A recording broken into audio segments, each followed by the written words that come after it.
Welcome back to the last segment of عدالت. ہمارے ساتھ اسٹوڈیو میں گل نواز خان موجود ہیں جو ہمارے کالر سے باتیں کر رہے ہیں, اور کالرز آج بڑے اچھے مختصر سوال پوچھ رہے ہیں. آئیے اگلے کالر کی طرف چلتے ہیں. ہیلو جی. ہیلو جی, can you hear me? I can hear you. Please ask your question. جی, میں بیسکلی 2009 میں ایز اے اسٹوڈنٹ یہاں آیا تھا, اور دین آئی ڈن مائی MBA. 2012 میں نے اپلائی کی تھی post study work visa. I got refused because جو ڈگری تھی the date was 11th of April. The application was made on 4th of April. Because you know وہ اس وقت بہت اسٹرکٹ تھا ریکوائرمنٹ. جی جی جی. Now the thing is that got refused, اور اس کی اپیل ابھی تک چل رہی ہے. ابھی وہ رائل کورٹ آف جسٹس میں ہے. Wow. Pending decision. Wow. Basically. The thing is, now I got married to a British girl. I need to apply for the spouse visa. I need to get out of this.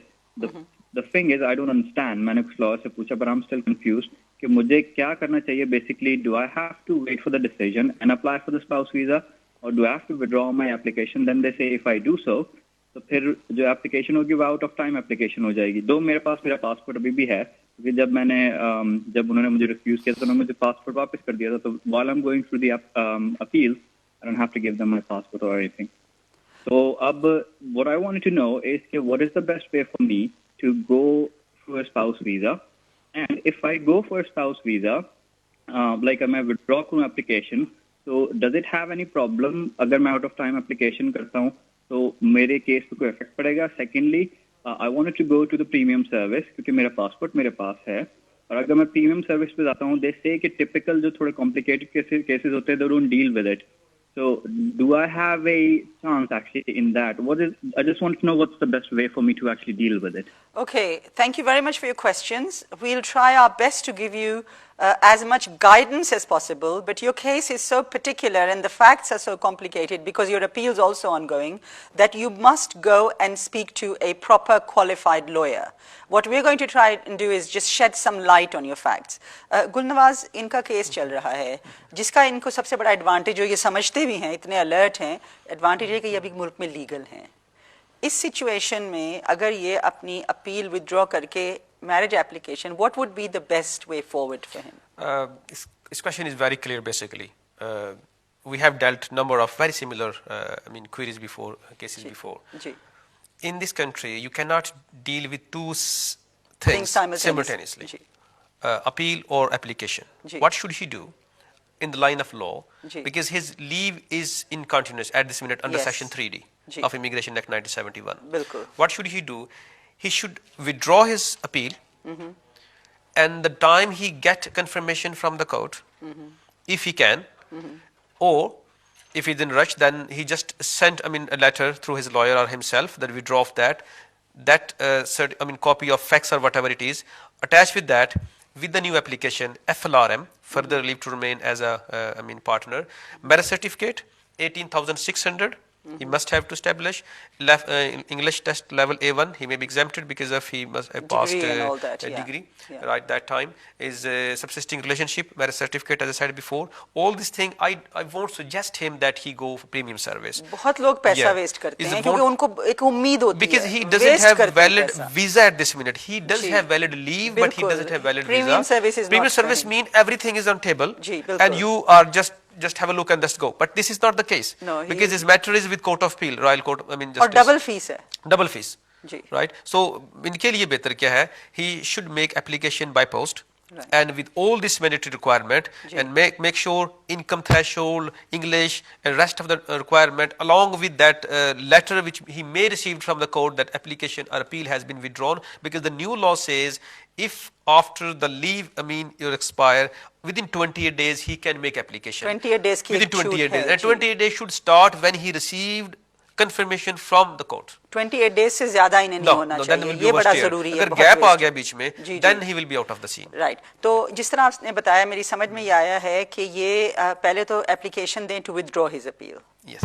جس وقت اس کی confirmation آئے کہ ان کی ودرا ہو گئی appeal اسی وقت attach that one وہ جو تو اس کا مطلب ہے کہ انہیں اپنی میرج ایپلیکیشن پہلے سے تیار رکھنی یس چاہیے ایوری تھنگ ریڈی سب کچھ جسٹ تیار ویٹ فار کر کے دیٹ رکھیں attach with that and submit تو وہ with in minutes of that within minutes of that he should and submit likely to be succeed if he follow this procedure is likely to and providing he satisfies all the requirements of spouse جو کہ certainly. آپ نے out line کری ہیں جو income requirements and everything else لیکن جیسا کہ میں نے شروع میں کہا تھا پلیز کسی وکیل سے بیٹھ کے مشورہ کریں اس کے بعد ہی آپ اپنی یہ ساری چیزیں کریے گا. آئیے اگلے کالر سے بات کرتے ہیں. ہیلو السلام علیکم.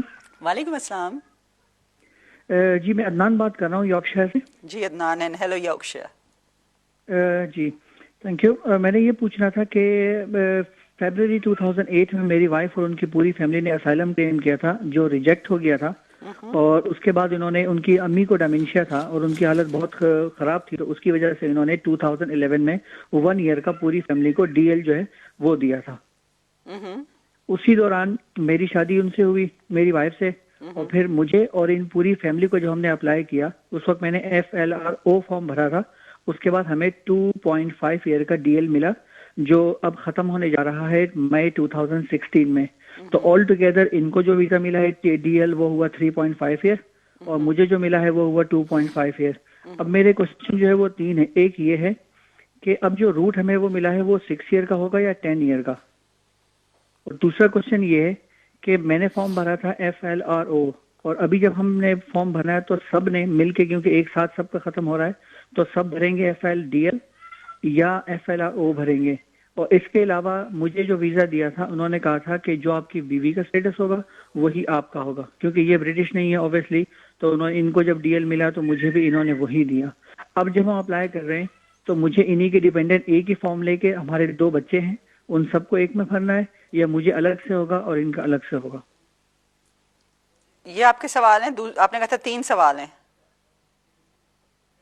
Right okay. آئی تھنک سب سے پہلے تو آپ ان کے اس سوال کا جواب دیں کہ ان کو 6 سال پورے کرنے ہوں گے یا 10 سال. آئی ڈونٹ نو کیوں 6 سال ان کے دماغ میں آیا ہے. اس میں یہ تھا جی کہ 2012 جولائی سے پہلے لا تھا ڈسکریشن لیو ٹو ریمین کا جو بھی ڈی ایل کی بات کر رہے تھے. اب اس میں یہ ہوتا تھا کہ ڈسکریشن لیو ہے اگر کسی آپ رولز میں سیٹ نہیں ہو رہے فٹ نہیں ہو رہے تو سیکرٹری آف اسٹیٹ اپنی ڈسکریشن نارملی اس وقت ایکسرسائز کرتے تھے اور وہ دے دیتے تھے. اب اس میں لیکن جب لیٹر کنفرمیشن آتی تھی ساتھ کلیئر لکھا ہوتا تھا کہ آپ اپلیکیشن میں سیٹ نہیں ہو رہے ریفیوز کر رہے ہیں لیکن سیکرٹری آف اسٹیٹ اپنی ڈسکریشن ایکسرسائز کر رہا ہے اور آپ کو دے رہا ہے. اس پہ لکھا ہوتا ہے discretion leave to remain very clearly.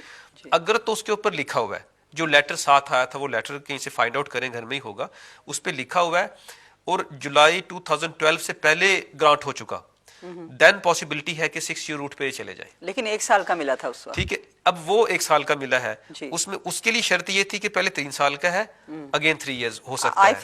اب چونکہ ان کے جو سرکمسٹانسز ہیں ابھی جیسے آپ نے مینشن کیا کہ 1 سال کا ملا اب اس میں تو 12 کے بعد چلے گئے یہ شاید اس میں اگر ان کو کارڈ ملا ہے اس پہ نو پبلک فنڈ لکھا ہے بیک سائڈ پہ اور اس پہ 2.5 ایئر کا لکھا ہوا ہے تو دین پھر یہ موسٹ لائکلی جو ہے نا وہ 10 ایئر روٹ پہ چلے گئے یہ. ٹھیک ہے جی. ایک تو پہلا کویشچن ان کا یہ فارم جو ان کی بات کر رہے ہیں کون سا فارم ہوگا. فارم اکارڈنگلی ہوگا. اگر تو DLR ہوتا تو پھر تو 3 ایئر. اب ان کے سرکمسٹانسز میں جو لگ رہا ہے وہ یہ لگ رہا ہے کہ ان کو FLRO ہی جو ہے نا وہ اور FLRO کی اور DLR کی فیس بھی ڈفرینس ہے. ان میں HT سر چارجز ہے کافی فرق ہے اس کے اندر. ابھی 18 مارچ سے فیس فردر اب چلی گئی ہے. تیسری بات انہوں نے کی ہے کہ فارمز جو ہے ہر بندے کو الگ الگ کرنا ہے یہ کیسے کرنا ہے. اس میں فارمز ویری کلیئر ہوتا ہے اس میں لکھا ہوتا ہے کہ ڈیپینڈنٹس اگر کوئی ہے تو اس کو ساتھ اٹیچ کر لے. ٹھیک ہے جی. تو الگ الگ فارم کا اس میں نہیں ہے. فیس بھی ایک ہی ہوتی ہے. فیس الگ الگ ہے. فیس الگ ہے جتنے لوگ مشکل ہو گیا نا جی. ابھی فیس یہ ہے کہ ایچ اپلیکینٹ ابھی before 18 March 649 plus 500 pound each جو اپلیکینٹ تھی. اب لیٹس سے 4 ڈیپینڈنٹس ہیں وہ کہاں ابھی وہ انکریز ہو گئی ہے ابھی 700 بھی کراس ہو گیا ہے پلس 500 پاؤنڈ.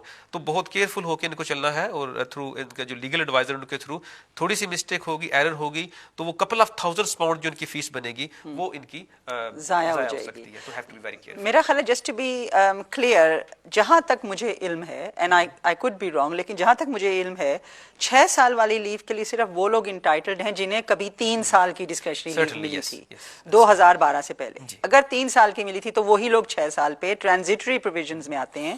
لیکن جنہیں کبھی بھی 1 سال کی یا 2.5 سال کی ایسے مل چکی ہے, it is very unlikely in my opinion and I could be wrong کہ ان کو 6 سال کی, وہ 10 سال کی ہی پھر پوزیشن ہے. آئیے دیکھیں اگر کچھ اور کالرز ہیں تو جلدی جلدی ان سے بھی بات کر لیں. ہیلو. ہلو جی السلام علیکم. وعلیکم السلام. جی میرا نام ابو بکر ہے جی. میرے 2 کوشچن ہیں. ایک تو یہ کہ جی چائلڈ ٹیکس کریڈٹ اور چائلڈ بینیفٹ کا تھوڑا فرق واضح کر دیجیے گا.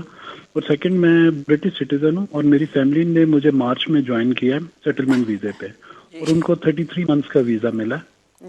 مجھے یہ پتا کرنا ہے کہ اگر ان میں سے میں ان کا چائلڈ ٹیکس کریڈٹ یا چائلڈ بینیفٹ اپلائی کرتا ہوں اپنے بچوں کا, تو آیا ان کا نیکسٹ جو ویزا ایکسٹینڈ ہونا اس کے اوپر کوئی فرق تو نہیں ڈلے گا؟ میرا بیٹا 17 سال کا اور بیٹی میری 13 سال کی ہے.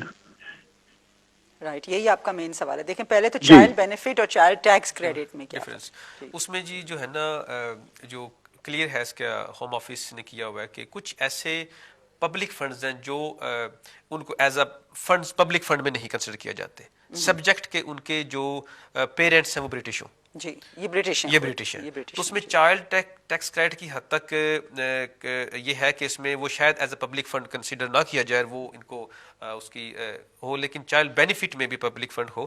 لیکن اس کے لیے زیادہ بہتر ہے کہ یہ کیب سے کانٹیکٹ کرے جو سٹیزن ایڈوائس بیورو ہے یا اپنے لائر سے, کیونکہ اصل میں ہم لوگ یہاں امیگریشن کے لیے یہاں پہ ہیں رادر کے ہم بینیفٹ کے کو ایڈوائس کریں. تو اس میں چائلڈ کریڈٹ کی حد تک جو ہے کہ وہ میرا نہیں خیال کہ وہ افیکٹ کرے گا اینڈ آف جس وقت اپلائی کریں گے وہ, لیکن چائلڈ بینیفٹ میں آئی مین افیکٹ دیر اسٹیٹس. لیکن اس پہ یہ ہے کہ بہتر ہے کہ جو لائرز بینیفٹ جو ایڈوائس کرتے ہیں پلیز ان سے رابطہ کریں. Thank you.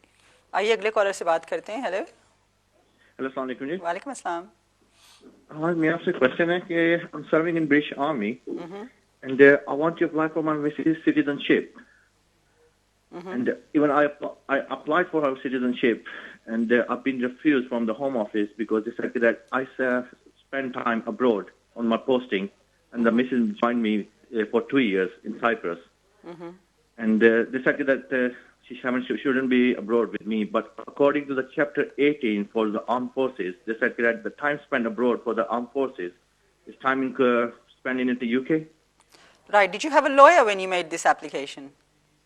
No, I just applied myself. Right, that may be the reason, because the lawyer would have actually looked at the right law and applied under the right category.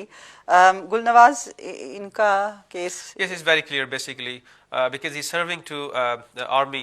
So there are some exemptions basically. If he's serving as a army officer, army person out of the country during his duty, so that time should be exempted. What should you do, gentlemen? Please apply for administrative review to the Home Office and hopefully that will be sorted. But you need to go to a lawyer. You can't really do it on your own. Because you may not be in a position to apply yourself because you may not have that professional capacity. Better if you contact with a professional lawyer, who can deal with this matter for you. آئیے اگلے collar کی طرف چلتے ہیں. Hello. Hello. جی آئیے اگلے collar کی طرف چلیں. اچھا اوکے, میرا خیال ہے پروگرام کا وقت اب ختم ہونے والا ہے. بہت ساری بڑی ویریڈ کالز آ جائیں اور بڑے نئے نئے سوال لوگوں نے پوچھنے شروع کر دیے ہیں کہ جیسے 1 سال کا ڈی ایل ملا, پھر 2 سال کا, 2.5 سال کا ملا. تو اس وقت آپ ہمارے دیکھنے والوں کو کیا بتا سکتے ہیں which would help them before we close the program? اس میں نا جی ایک بات جو ہے نا وہ ہمیں بہت کلیئر ہونی چاہیے. زیادہ تر جو لوگ ہیں نا, یہ ایک چھوٹی سی اگزامپل کہ اگر سر میں درد ہو گیا یا بخار یا کچھ ہوگا تو کیا ڈاکٹر کے پاس جانا, سیدھے وہاں جائیں فارمیسی سے یا کسی سے, بلکہ فارمیسی بھی نہیں جانا, وہ کارنر شاپ سے دوائی پکڑی لی اور وہ لینا شروع کر دی اور اس کے بعد سم ٹائم اس کا سائڈ افیکٹ ہوتا ہے کچھ. اس سے بہتر یہ ہے کہ آلویز پروفیشنل لائر جو ان کے پاس جائیں, ان کے سے ایڈوائس لیں, اکارڈنگلی چلیں. دوسری بات یہ ہے کہ جس وقت لائرز ان کا کیس پریپیئر کریں ان سے کاپی ضرور لیں کہ جی آپ نے جو ریپرزنٹیشن پریپیئر کی ہے پلیز مجھے اس کی ذرا میں سائٹ کر لوں. اس کا فائدہ کیا ہوگا کہ میک شور کر لی جائے کہ جو انسٹرکشن انہوں نے دی تھی اس کے حساب سے کیس پریپیئر ہوا ہے کہ نہیں ہوا. ایک یہ چیز ہے. دوسری یہ ہے کہ ہر چیز کا رول اور لا ہے, جو بھی ہونا لا کے مطابق ہے. دیسی سسٹم سے تو بات بننی کوئی نہیں ہے. تو لا جو ہے اگر صحیح اکارڈنگلی اپلائی ہو گیا اور ریکوائرمنٹ کے حساب سے چیز اگر چلی گئی تو ان لائکلی ٹو ریفیوز ہے. کوئی پرسنل میٹر تو ہے نہیں, جیسے پہلے کہہ رہے تھے جی یہ مسلمان ہے تو اس لیے یہ فلاں, ایسا کچھ پریکٹیکلی کوئی ڈسکریمنیشن آن دا ریکارڈ نہیں ہے.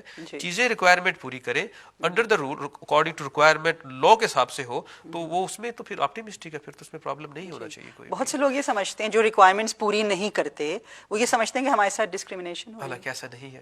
کیونکہ ریکوائرمنٹس تو سب کے لیے ہے، صرف آپ کے لیے نہیں ہے. اگر وہ سب کے لیے تو پھر حالانکہ ریفیوزل آتا ہے اس میں کلیئر ہوتا ہے کہ جی یہ ریکوائرمنٹ تھی، آپ نے یہ پوری نہیں کی، یہ رول تھا آپ نے یہ پورا نہیں کیا، اس میں کلیئر ہوتا ہے. تو جب اپلائی کرتے ہیں تو وائی ناٹ اس پیٹرن کو فالو کیا جائے. بالکل، یعنی رول اور لا کو رول اور لا کو فالو کریں. Very simple. یہ آپ کی بہت اور اچھی خدا نخواستہ اگر اس میں وہ پھر بھی ریفیوز ہو جاتا ہے کسی لحاظ سے، تو آپ پھر کسی بھی فورم کے اوپر جاتے ہیں چیلنج کرنے کے لیے تو آپ کی بات سنی جائے گی. بالکل. جتنے بھی ڈیسیژن کیا ہے غلط تو وہ جو ہے وہ ٹھیک ہو سکتا ہے. گلنواز بہت بہت شکریہ، اور آپ سب کا پروگرام دیکھنے کا شکریہ. اگلے ہفتے آپ سے ملاقات ہوگی. جب تک عدالت کی پوری ٹیم کو اجازت دیجیے.